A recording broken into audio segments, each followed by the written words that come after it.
Okay. All right, brilliant stuff. Welcome everybody to our next session. I'm pretty excited about this one.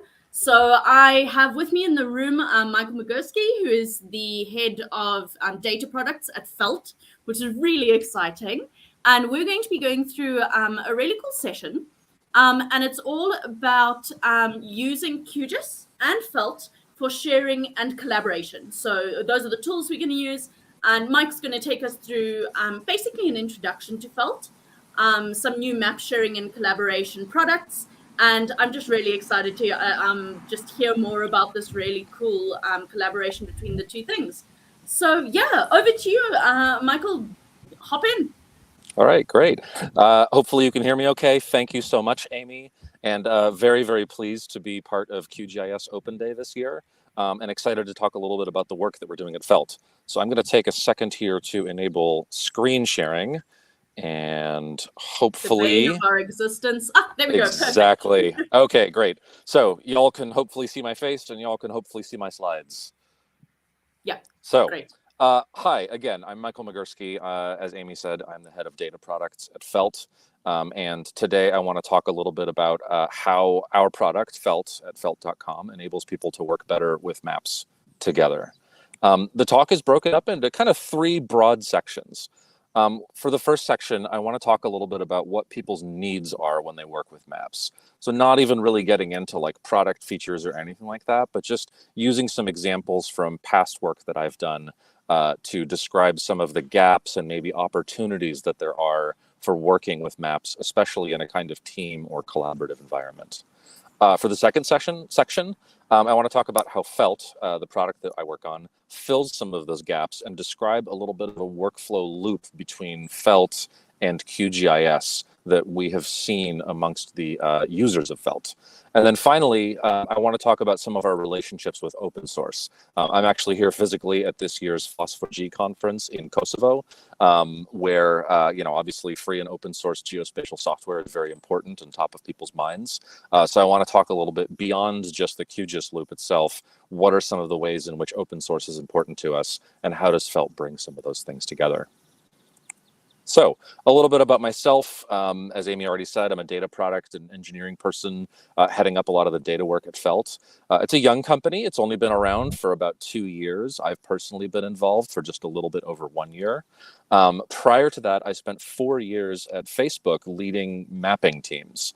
And I'll actually be digging in a little bit to some work that we did at Facebook to illustrate some of the needs and opportunities that I've been talking about. Before Facebook, I was at a company called Remix, where we created spatial planning tools for city planners, typically transit or transportation designers, the kinds of folks who decide where bike lanes and buses go in cities.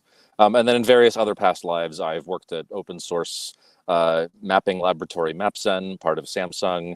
I was part of Code for America, which is a civic technology nonprofit in the US, primarily focusing on US cities and counties. And I spent many years as the technical director at Stamen Design in San Francisco, where we did a lot of early kind of open source visual cartographic work. Stamen's still going strong as a studio.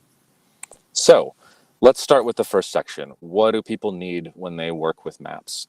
And some of the observations that I'll talk about really focus on kind of a few very broad conclusions.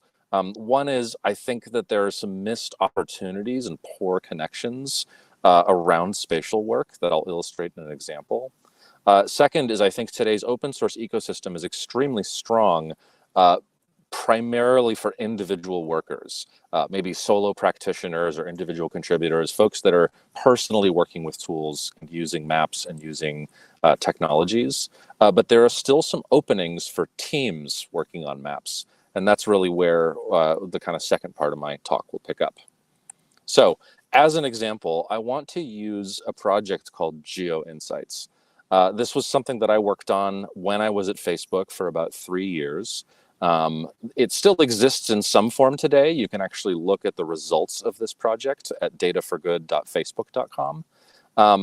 And it's really kind of a response to some of the really big, interesting geospatial problems that a company like Facebook had. You can imagine that when you've got somewhere between 2 and 3 billion users worldwide, there's a lot of different interesting geolocation info that might come out of that. And in particular, geolocation info related to how you grow a user base that way. That was a really important thing for Facebook when I worked there. So I personally was an engineering manager. I supported a team of engineers working on this tool called Geo Insights. And it was for a combination of both internal data for informing our own decisions about where different kinds of activities were happening at Facebook, as well as for humanitarian response and crisis response, which is where the Data for Good project comes into play, the one mentioned up here. So on the data science side of Geo Insights, there was about 3 PhD level data scientists primarily working on creating different kinds of global models. The image here on the right is an example of High Resolution Settlement Layer, or HRSL, a data set that is still available publicly via the UN's data exchange site. It basically uses Facebook's ability with AI, machine learning, and large-scale global purchases of high-resolution satellite data to map the locations or probable locations of human settlements worldwide at the 30-meter level. Extremely useful both for Facebook's own planning in working with local telecoms around the world in order to expand the reach of the internet, as well as for a lot of crisis response and humanitarian work that's critical for responding to events. There was actually a very important talk here at the Phosphor-G conference from Saeed Tuxerer, who's a former colleague of mine who used this data set earlier this year in order to coordinate response efforts to the Syria and Turkey earthquake. So tremendous work, very, very strong, kind of capable data scientists working on these projects, but they definitely had some gaps and pains. And in particular, one of the pains that they experienced was that there weren't really any dedicated geographers working on the team, and they didn't necessarily had access to formal spatial tools. So in a lot of cases, they were working with things like RStudio. They were working with languages like SQL against very, very large data stores, doing things that were, oftentimes beyond the reach of common GIS tools. But at the same time, they were kind of having to reinvent from scratch based on maybe partial information, how to do strong GIS and geographic work. So that was a major gap that we found on the data science side. Even so, the work was tremendous. This is a screenshot that I'm showing here is an example of another one of the models that this team produced called movement maps, which shows movement over time in how people connect to Facebook and where they change from city to city to region. We made this a privacy safe way for humanitarian response teams to be able to understand how people reacted to different kinds of natural disasters. Basically, do people move in response to things like fires or tsunamis? And if so, can that information be used to inform and direct aid efforts from groups like Direct Relief? A little bit closer to my own personal team, there was also 5 engineers and designers working on Geo Insights. And the typical work on the design and engineering side was assembling some of the popular web-based tools out there like Mapbox, tiles from OpenStreetMap, various kinds of browser environments into a dynamic application.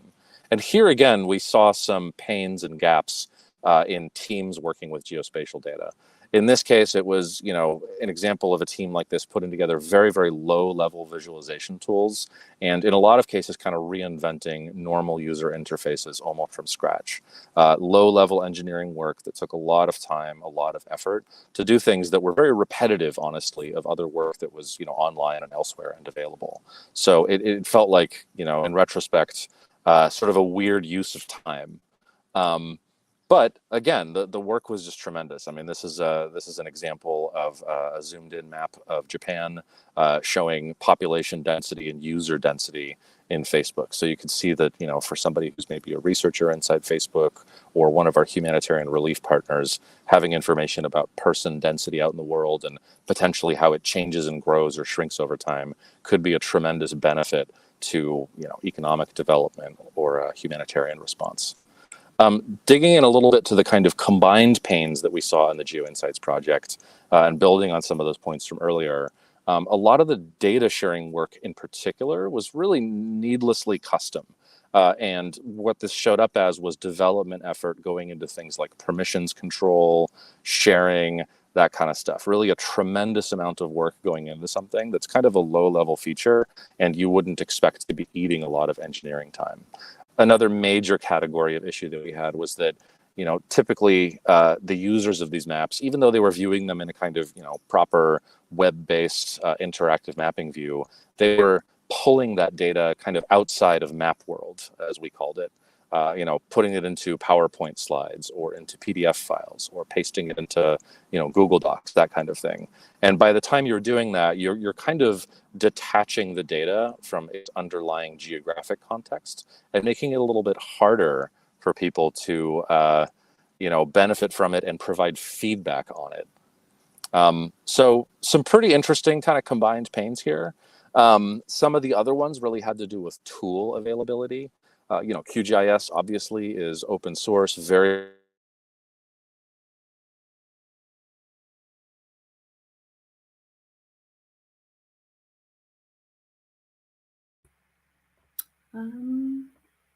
Michael, you dropped out for a second.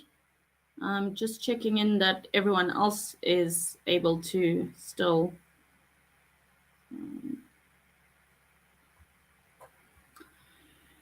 connect. Let's check. I hope it isn't just me. Yeah.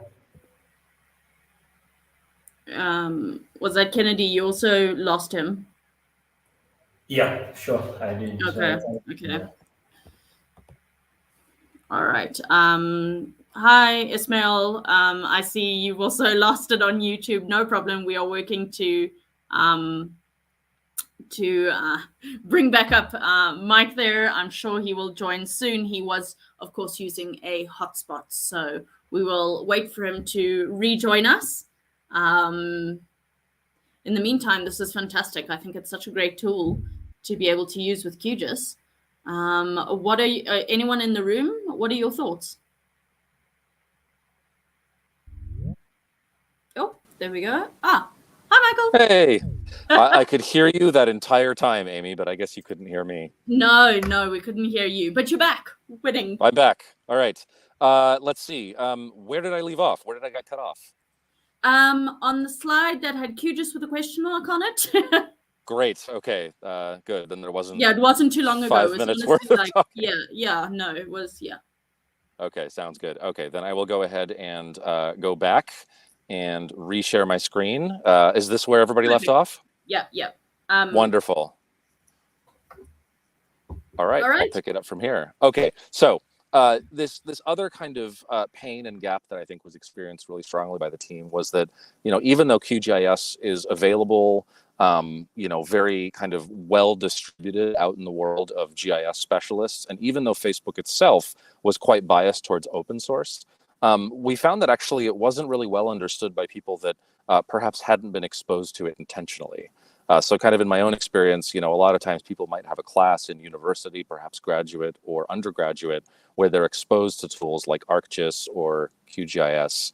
But if that hadn't happened, as it hadn't for many of the people on these teams, you wouldn't even know that this kind of thing exists, much less like how to use it in order to apply to some of these tools.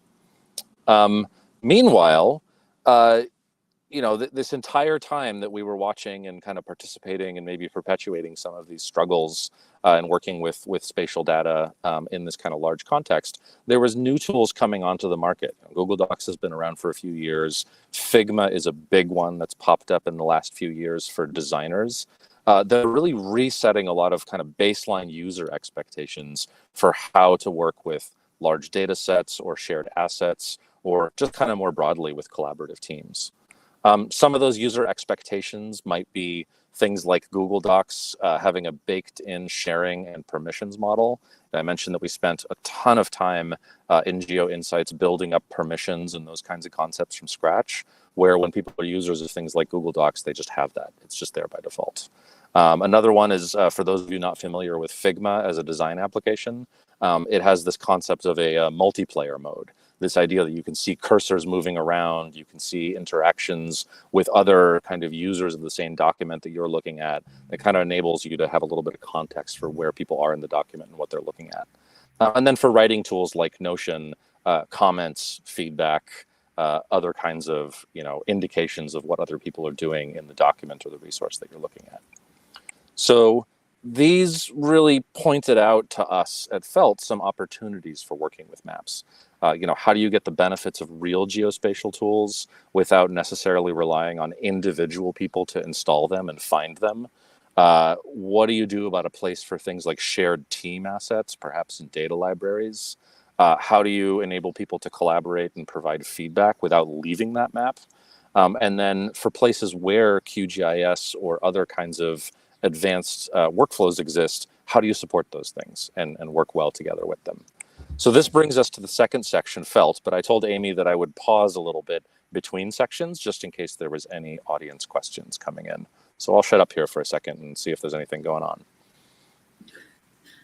Does anyone in the room have any questions? For now, the only questions coming through on the live chat was Ishmael Sunni saying that he couldn't hear us. Oh, no. But yeah, so please feel free to continue. Okay, great. All right, so Felt. Sorry to go in. Michael, just a quick one. Yeah. Some of these beautiful work and materials that you shared, is there a platform where maybe I can go and look up again, because we are kind of doing the same in Zambia, where we're looking at service delivery. So we want to see how best we can incorporate population against building footprints that were obtained from OpenStreetMap and see how best we can visualize, because the second section that you're going into, Felt, I looked at it some few months ago, and I just kind of throw a little bit of things here and there. So we're trying to see how best we can deal with that in terms of making my proximity maps and then punching them into Felt. Yeah. So I don't know if you have some of the materials that I can look up from the presentation that you did, so that we see how best that can be done, especially from the Facebook projects. Thanks. Yeah. The easiest way to access some of that work is by doing a search for Data for Good from Facebook. The URL is dataforgood, one word, .facebook.com. And some of those data sets, like the high resolution settlement layer, the population map, are distributed completely for free and in their entirety on the UN's Humanitarian Data Exchange. Other data sets, such as the movement maps, are available to partners who've spoken with the team at Facebook and sort of demonstrated that they have strong humanitarian reason for using that. So basically go to Data for Good's website and click around, and if something seems interesting, then either it might have a download link from Humanitarian Data Exchange, or there's a way to contact Laura and Alex on the Facebook team, on the Meta team, I should say, working on that. And of course, I mean, there's so many options for a project like that. I think Felt would be great for collaboration, but of course you can look at GeoNode for hosting your data and collaborating and making maps and visualizing. You can look at OSM and Hot OSM. A lot of data is pulled from there. They have a lot of great open source data. So, the great thing about the open source community is it is a community and it's an ecosystem. So I think, with Felt as your starting point for collaboration and being able to find and access those data, there are so many different platforms. I mean, GeoNode and OpenStreetMap are the first ones that pop into my mind, but using QGIS for visualization and those sorts of things, it is an ecosystem that you can use everything together. So I'm so keen to see how Felt fits into that ecosystem. Excellent. Yeah, thank you, Amy. So great segue. Great. So I'll jump into part two. And this is really kind of how Felt responds to some of the gaps that I described in this earlier section. So where does Felt fit in? We think Felt is bridging the gap between open source geospatial and non-GIS teams. We think it's the best way to work with maps together. And we optimize Felt for remote distributed teams that need to work on some form of geography or map in a shared environment where they're collaborating and providing each other with feedback. So where Felt fits in, Obviously we've seen the importance of QGIS to our users' work. One of the things that really, I think, surprised us initially, but not after a while, was that the heavy users of Felt were also heavy users of QGIS. These tools do not appear to be in competition in one another. It actually seems as though people are doing things like, an analytical power in QGIS. And then where Felt comes in is the kind of sharing and collaboration features. So I'll give a couple of examples of some of the work that our users are doing, and then I'll dive into kind of deeper flow of how these two tools work together. So in terms of examples, Angelica Rodriguez Arriaga put together this beautiful map of crops in California. She used QGIS in order to prepare this data, in order to categorize some of these counties available here into different types of typical crops. And then within Felt, she was able to create something that was more of a informative map with these callouts, arrows, kind of highlights showing what is actually interesting about this map or notes. So Felt provided for her the ability to take the QGIS prepared analysis and make it a little bit easier to share with the people that she was sharing this map with. In another project, some of our colleagues of mine from Stamen Design earlier this year used a combination of QGIS and Felt to put together this map of the West Cliff Recreation Area in Santa Cruz, California. So you can see, there in the background, you have some fairly high resolution bathymetry shading, along with kind of abstract kind of watercolor map showing streets, and then some, much more high definition vector-based geographic data right around that coastal area where the cliffs and the recreation area are. This map was used both to demonstrate the area of interest, as well as to gather feedback from people who viewed the map and had particular interest in, some of these spaces and how to potentially preserve them. Another collaborator, Yao Hua Lau from Malaysia, used a combination of QGIS and Felt to prepare data and then share it in a project called Makaranga, which was about different kinds of kind of Department of Environment projects for different types of natural resource extractions in Malaysia. And then we also have this lovely example from Joe Morrison, who works at Umbra. Umbra is a satellite company, and he was experimenting with bringing imagery that Umbra had collected into Felt and using kind of time navigation, basically, May versus February in this case, aerial imagery of these places in the Amazon, where you can use Felt as a way to navigate forward and backward in time and look at where potentially illegal Amazon mining was happening based on comparisons of forest canopy cover. So I'll talk a bit about kind of how each of these things used Felt as part of a complete loop. And this is a project that I put together specifically for this presentation, just to demonstrate some of the potential ways in which Felt can work. So for my own interest, I'm a cyclist. I live in California, and so I was interested in data from the Transportation Injury Mapping System, which is a California statewide data set showing different types of collisions and crashes involving pedestrians, bicycles, and cars around the state. This data is provided in a fairly simple kind of latitude and longitude tabular downloadable CSV format. So where I might start with this kind of data is perhaps putting it into QGIS in order to get an initial read on where the data exists. So here, for example, I've pulled in two data sets. One is a series of points, which I've filtered down to just cyclist-involved crashes to filter out all the car-only or pedestrian-only ones in these two regions of California. And then the other data set is postcodes, postal zip codes in California that are shown here as black outlines.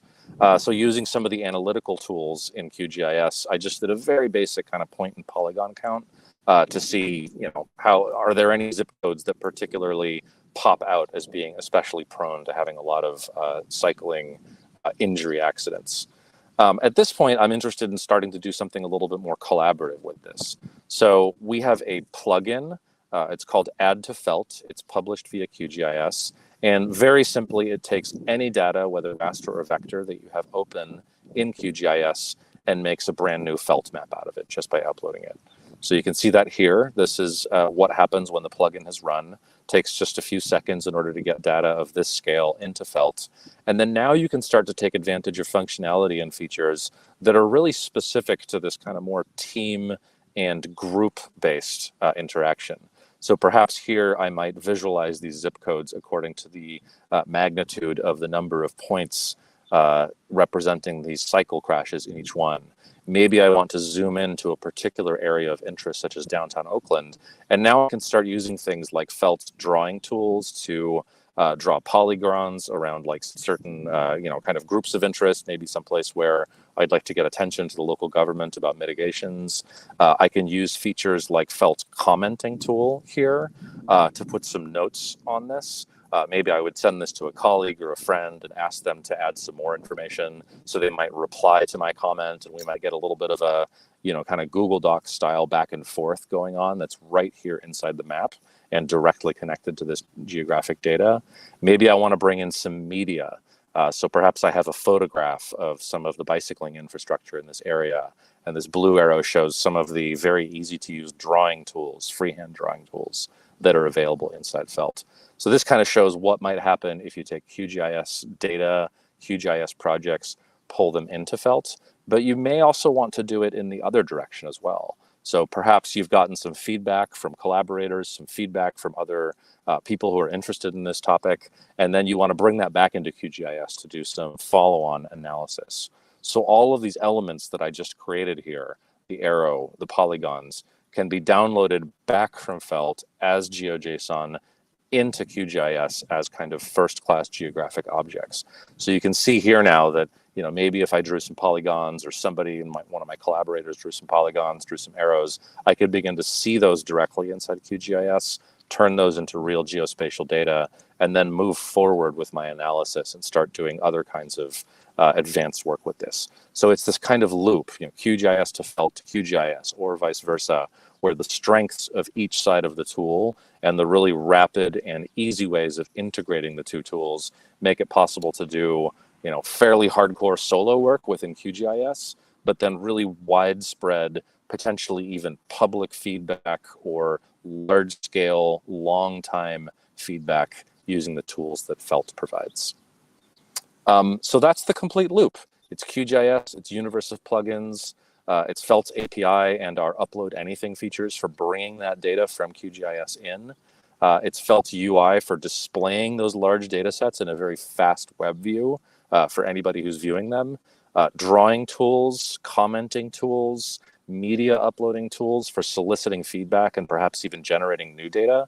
And then Felt's API for pulling that data back out of Felt, back into GeoData and bringing it back into the system. I'll pause here. This is the end of the second of 3 sections, I think. Yes, that's right. And if any questions have emerged, Amy, from anybody in the chat or elsewhere, I'd love to answer them. I just think this is brilliant. It's very cool because it's quite similar. I've worked with Figma quite extensively, creating wireframes for online platforms, particularly spatial decision-making platforms. And I think this would actually be so useful as a testing feedback tool, because we make maps for example, spatial decision-making tools that have specific requirements for styling. If you make that map, upload it on Felt and get client feedback on that, it would make the process so much easier than, continuously having feedback forms, continuously having, spreadsheets where the testing happens and the feedback comes through the spreadsheet. It's just a nightmare. So I think this is a really fantastic tool. I can see it helping my life in my job, which is amazing. Oh, thank you.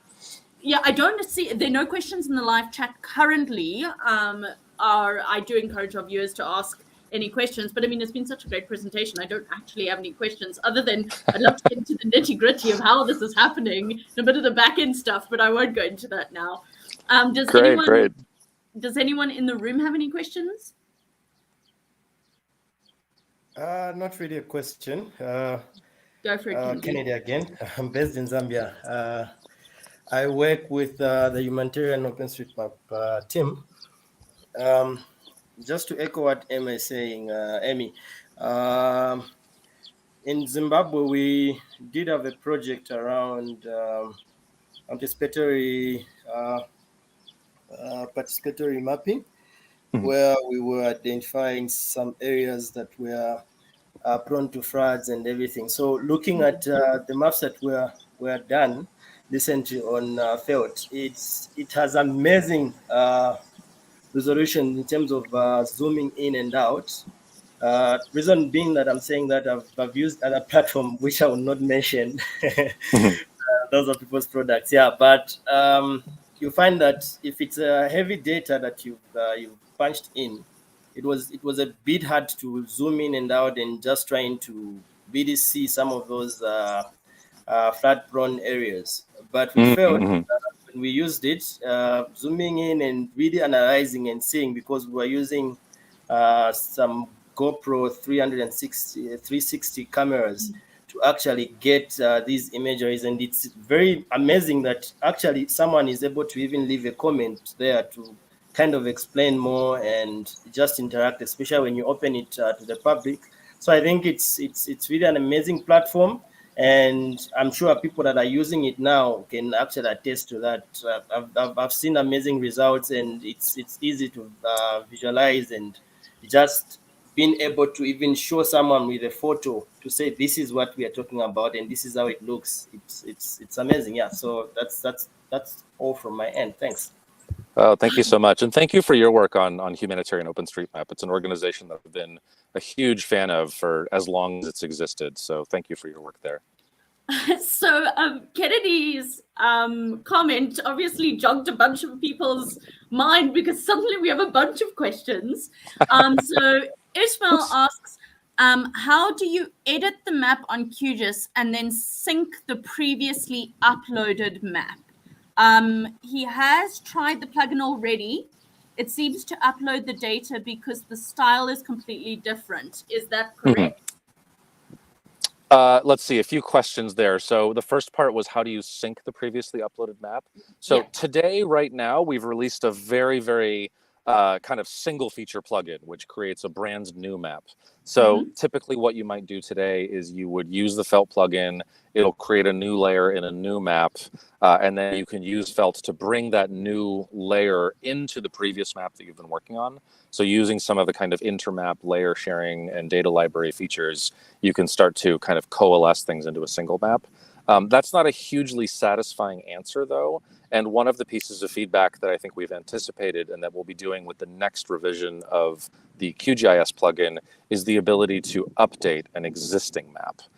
So rather than today, which it creates a brand new map, brand new layer, it'll be, let's say, brand new layer in an existing map. So you can start to kind of accrete things and build them up slowly over time from QGIS to Felt. And then, sorry, remind me what the second part of that question was. The last one was, I tried the plugin already. It seems to only upload the data because the style is completely different. Is that correct? Yeah, it's partially correct. So, you know, we're aware that QGIS has an enormous amount of flexibility in terms of styling. Felt has some of that flexibility, but certainly not all of it. So we're really starting from the basics. And the first thing we've done is really just, you know, tried to make sure that we're matching some of the basic colors in the styling. So maybe if you've got, you know, polygons in blue on QGIS, there'll be that same blue on the Felt side. What we haven't done yet, and that we're looking at soon, is how to bring in some of the more advanced, perhaps categorical stylings from QGIS into Felt. So this is very strongly on our mind, but you know, you're looking at the QGIS plugin sort of, you know, day 7 essentially. So it's going to grow. Absolutely. Yeah, and I mean, QGIS has, you know, hundreds of renderers and the flexibility of expressions. So, you know, that's what makes it amazing, is you can style, you know, in any way you wish. But it does make it a little bit difficult to pull all those styles into a tool. Yeah, absolutely. There's another comment from Shireen.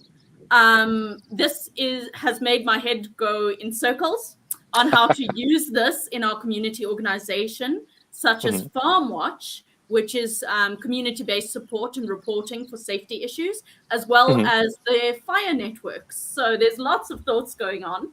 And then Mikkel, I'm Mhm. sorry if I'm butchering your name. I'm not very good at reading names and having them come out right. So Mikkel asks, does Felt allow for drop-down lists? Drop-down lists, like, sorry, I'm wondering about how to answer that. I'm just going to say no, because I'm not exactly sure how to interpret the question. Typically, it's for fairly constrained sets of basically static data combined with kind of dynamic elements that the users might bring in. Drop-down lists makes me think of a kind of form-based workflow that has definitely come up in conversations, but is not something that we presently do. Okay, great. Mikkel, perhaps you can elaborate on your question and we come back to it later. Last from Ishmael is, lastly, the geodata that is mentioned in the current slide is limited only to GeoJSON, correct? He just wants to make sure he didn't miss something. Oh, meaning the data that's pulled from Felt to QGIS. Yes, correct. That is GeoJSON data. Okay. The data that goes from other places into Felt is much more flexible. It could be vector, it could be raster. We even do geocoding and geomatching of really well-known feature IDs for example, spreadsheets. So it's GeoJSON coming out of Felt, and it's a lot more things coming into Felt. All right, let's pop into your next section or we're never going to finish. Great. All right. Thank you for the really excellent questions, everyone.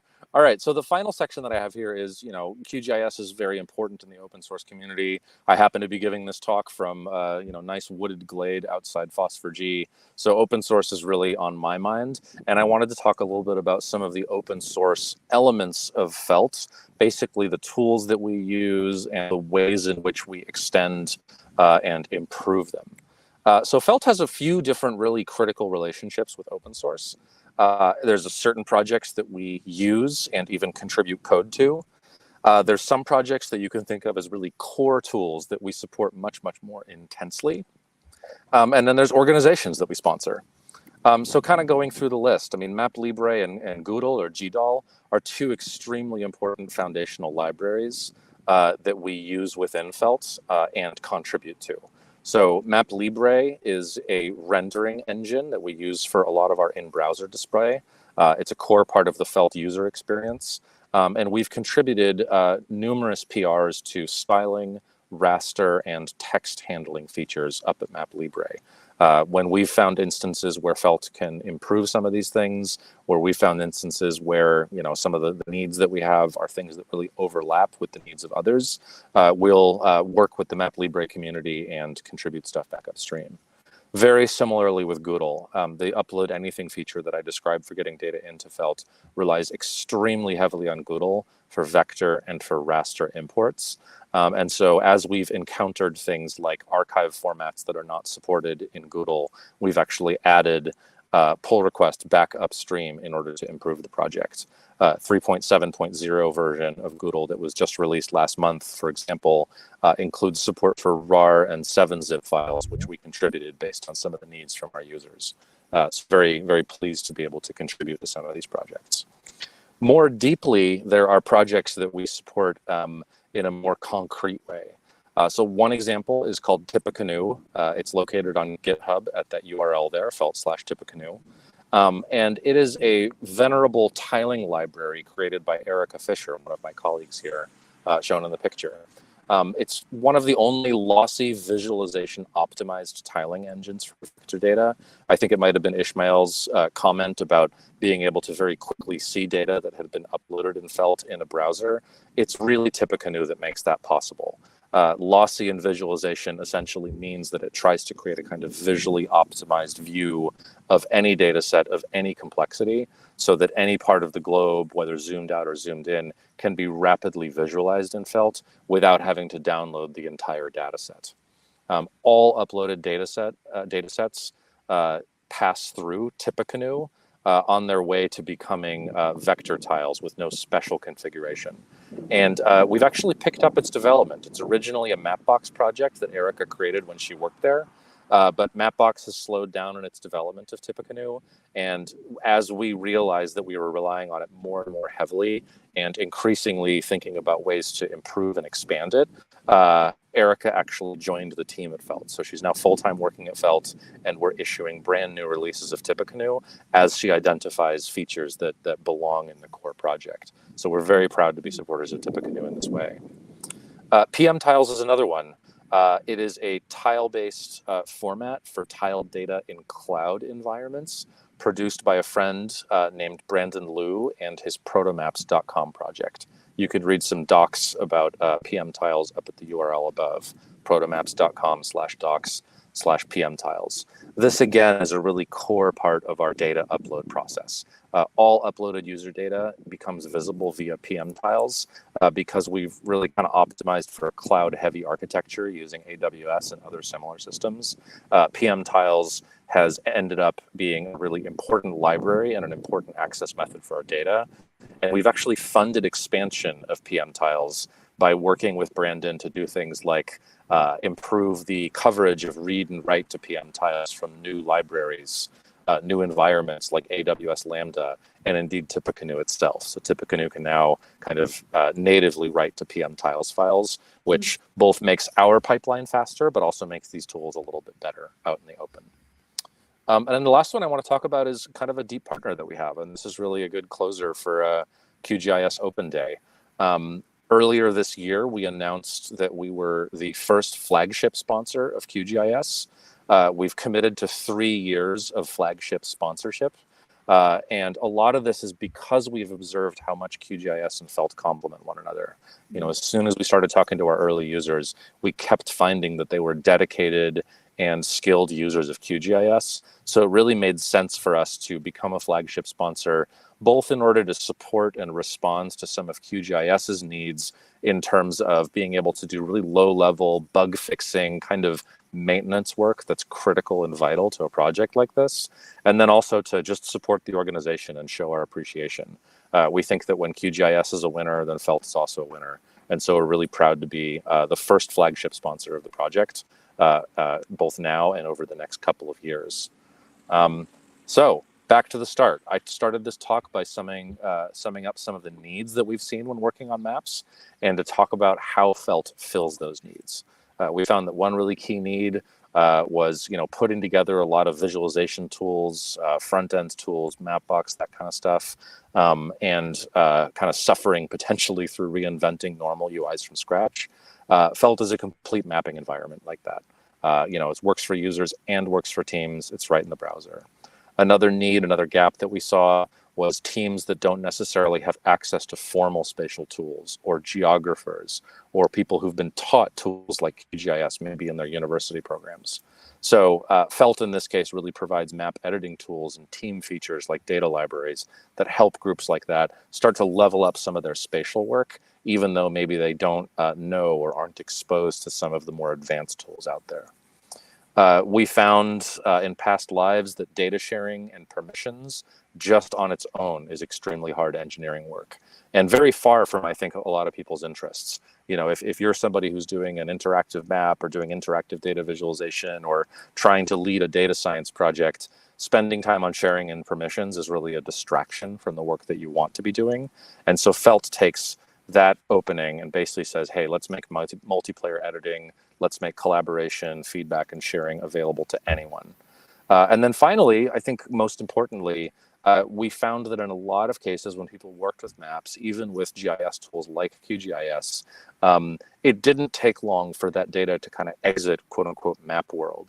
Maybe you were screenshotting your data to include it in a PowerPoint slide deck, or you were exporting a PDF and sending it to somebody for print or markup. And we think that that's a major lost opportunity, because you lose the opportunity to have kind of in-map, in-context feedback and response. So Felt is really interested in supporting that shared work with a fully featured analysis environment as part of the flow, like QGIS. How do you keep things inside Map World?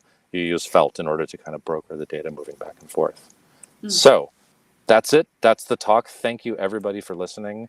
Thank you for your excellent questions, and thank you, Amy, for hosting and refereeing some of this stuff. My contact info is here. And I'd love to answer any remaining questions that people have. But I will turn off my sharing so I can see people's faces, if any. Brilliant stuff. Thank you so much, Mike. That was absolutely fantastic. I think this is such a relevant and usable tool for anybody who uses QGIS and GIS in general, but mainly QGIS, but also the other tools in the open ecosystem. I do just obviously want to bring people's attention to, QGIS is a community. It's an open source project. So we lean very heavily on our sustaining members and on our donors. And Felt has amazingly become a flagship donor, which is one of the top level of donors to QGIS, from the 1st of January to the 29th of February 2024. So it really is thank you to you guys for really, without that, QGIS doesn't roll over as quickly. Everyone, is happy to donate their time. I've done things from writing documentation to testing plugins to contributing in my very unique way of doing QGIS Open Day. But people all contribute, but really having those donors and being able to employ people to build the core code is really vital to the project. So very definitely thank you for that. And I hope people understand how, the QGIS project works and how donors are involved and how, members and technical members are involved. So please do have a look for that. If you do want to see more about that, please go to qgis.org and go to the Sustaining Members page. You can read more about that. And of course, Felt is at the top of that page because they're a flagship sponsor. So let's pop over to the questions because I'm tired of listening to my own voice. All right. So Ishmael again says, thank you so much for Felt. It really is a use and quick to make exciting maps. He's very keen to create a cycling route and really love the idea of using the route engineering to draw the different routes. Can you elaborate a little bit more on the route engineering functionality?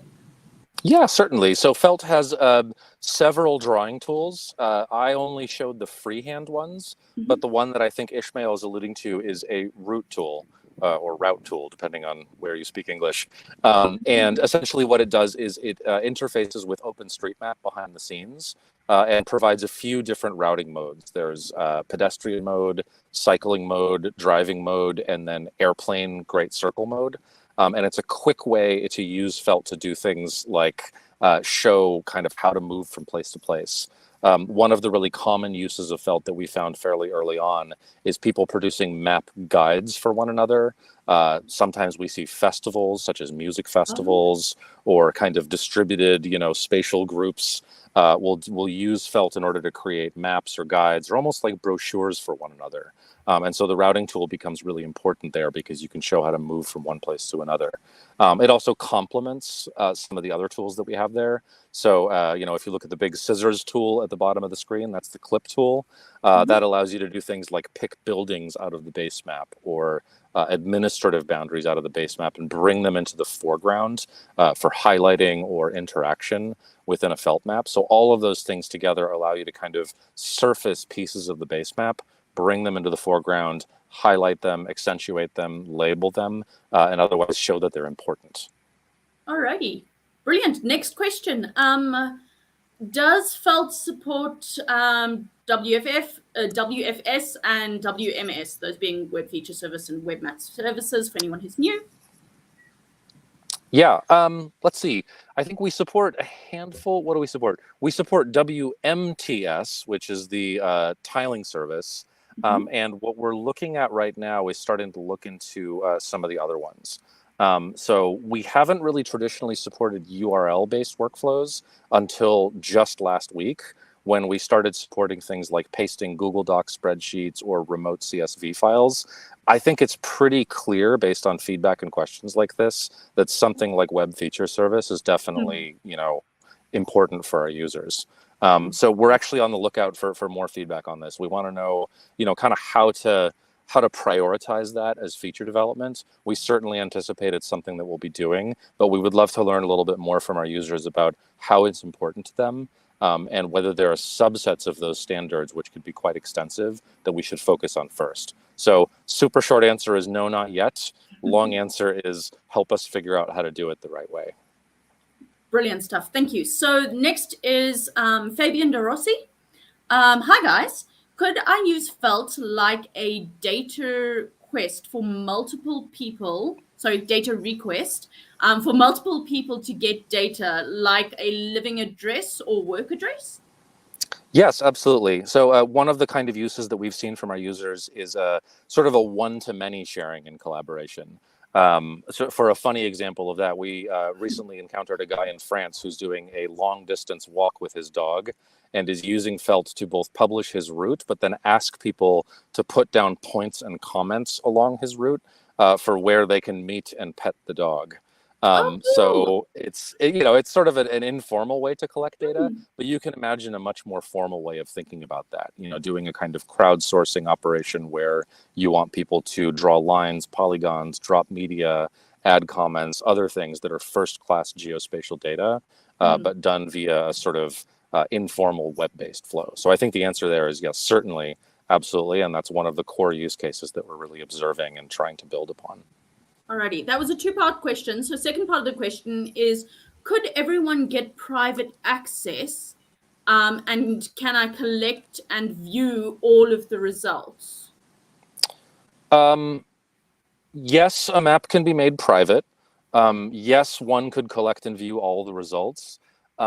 However, each person who provides feedback via that map or data via that map can see the other data and feedback that's been provided in that map. So I think it's a partial answer to that question, but the privacy is at the map level rather than at the individual feature or individual point level. All right, brilliant stuff. I think I saw something about the French guy and his dog on social media at some point. And I think it's amazing that they're using Felt to sort of track that. And if I could go to Europe, I would totally do that. Petting dogs is worth it.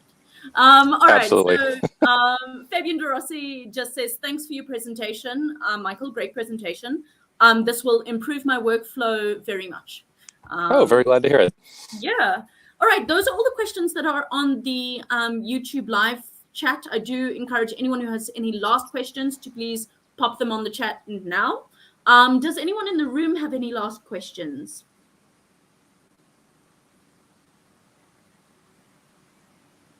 Alrighty, I have some sort of technically questions.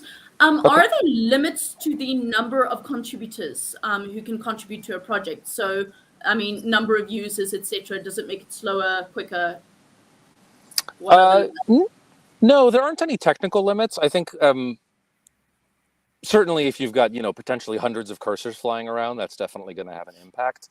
One of our own ways of testing and improving Felt is to use it for basically all of our internal meetings. So typically for our team size of about 20 to 25 people for any given meeting, that's the number of folks we have interacting with the map, uploading things, commenting on each other's stuff. So we're highly confident that those kinds of numbers are easy to support concurrently. And we're always looking for examples of people who are using it with higher numbers of people to see if there's something that we're missing as the numbers go up. Okay. Brilliant stuff. Yeah, I don't think I have any other questions. I can just see how many ways that I can apply this to my job, which is amazing. But I wanted to ask, because in certain instances, if you build, say, a spatial decision-making platform, actually, I currently have a merging project where I collect I'm a bit of a bird nut, so I collect bird sightings in my general area in Johannesburg here in South Africa. And I think it would be quite cool to have, an interactive Felt map that's kind of online that people can come in and chat about those sightings. Would that A, be possible? And B, what are the limits in terms of that? And how would I put it onto my, say, website? Not that I have a website, but it is in the pipeline. Yeah. To the first part of your question, absolutely possible. I think, publishing the map and encouraging people to comment on it is certainly well supported. Actually, it's what the dog guy is doing in France, and that's how he's getting kind of feedback and users. To the second part of your question, how might you put it on a website? Embedding via an iframe is something that we formally support. So in the little drop-down menu, you can find an embed option that will allow you to place it on a website, place it in social media, and it'll actually be a fully enclosed and interactive map in that iframe. Brilliant stuff. And here's the last big question. Does it work hand in hand with Figma? Because I am someone who uses Figma a lot to make interactive sites. And it would be really cool to have that interactive map as part of the feedback process. So is it already a plugin, or is there a way to bring it into, you know, a site prototype? I don't know that we have any current Figma integrations, but I'll bring that back to the team and talk to them about it. I don't think it currently exists, though. Okay, cool. There is a question coming in from Wanakita. They ask, sorry, I don't have two screens today, so I'm squinting at the bottom of my screen to read. Does Felt have access to other spatial analysis APIs? Let's see. I wonder what that would mean. For example, isochrones. Yeah, that's actually why the QGIS relationship is so important, because one of the things that we've observed amongst our users is the huge wealth of QGIS plugins, you know, isochrones, Voronoi tessellations, different kinds of spatial statistics, those kinds of things, are very well supported in QGIS, and then very straightforward to bring the results of into Felt. So our encouragement to our users is essentially like, if there's something like that, like isochrones or other kinds of complex spatial analysis, then the wealth of plugins available in QGIS is the kind of recommended way of bringing that in together. Brilliant stuff. All right, so it's a lot of sort of prepping stuff in QGIS, which we all already do. I mean, this is QGIS Open Day, and then you know, Felt being that support for collaboration. Exactly. Yeah, we routinely see people using things like I mentioned, Voronoi polygons or different kinds of walk sheds or other sorts of analysis that are quite computationally intensive and very specific to their data within QGIS. That might create some kind of visual artifact, and then when it goes into Felt, that's where you have the ability to start to share that with your team or take notes on it, or I don't know, circle the interesting part and say, hey, let's look a little bit deeper in here. Brilliant stuff. Thank you, Monakita, for your question. That is the last sort of time.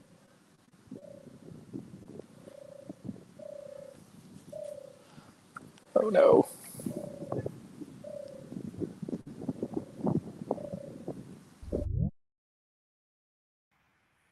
Alrighty, sorry about that. It just dropped me for a second. I hope everyone is still here and still available in the meeting. Alrighty, so we have the last 2 minutes for questions. If anyone else has some last minute questions, if not, then we will bring the session to a close. There are no more on the live chat. Does anyone in the room have a last question for Mike?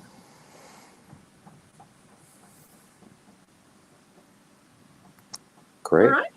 Brilliant. All right. Well, thank you so much, Amy, for hosting. Oh, you are so welcome. Oh, go for it, Kennedy.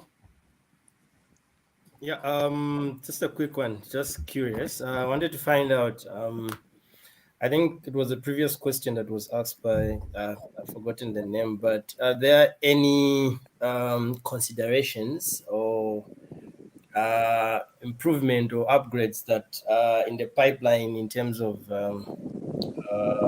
having to make a map in QGIS and then just punching it direct to Felt without changing anything on the map? Yeah. Yeah, certainly. I think, we talked a little bit about like styling, for example, as being something that we're doing very minimally on a color basis, but want to expand on. Keep an eye on the Felt blog and on our social media, and we'll be talking about some of those in the coming months as we do them. And if you have particular wishes for things that you'd like to see happen, please tell us, because that's the best way for us to prioritize our work and figure out where to spend our energy and what to do first. Cool, amazing. Thanks. Great. All right. Well, thanks, everybody. And thank you, Amy. Oh, you're so welcome. Thanks, everyone, for joining for this awesome session. The next session will just be a very informal QGIS release party. We're going to be discussing some of the new features that is in the new QGIS release, which is, of course, 3.2. 3.32. So I'm very excited about that. We have some team members joining us just to have some fun and chat about the cool new release features. Thank you to everyone who was in the room, Marco and Kennedy and Michael. And yeah, I hope to see everyone at the next session. Thank you. Bye, everyone. Great. All right. Thanks all. Bye.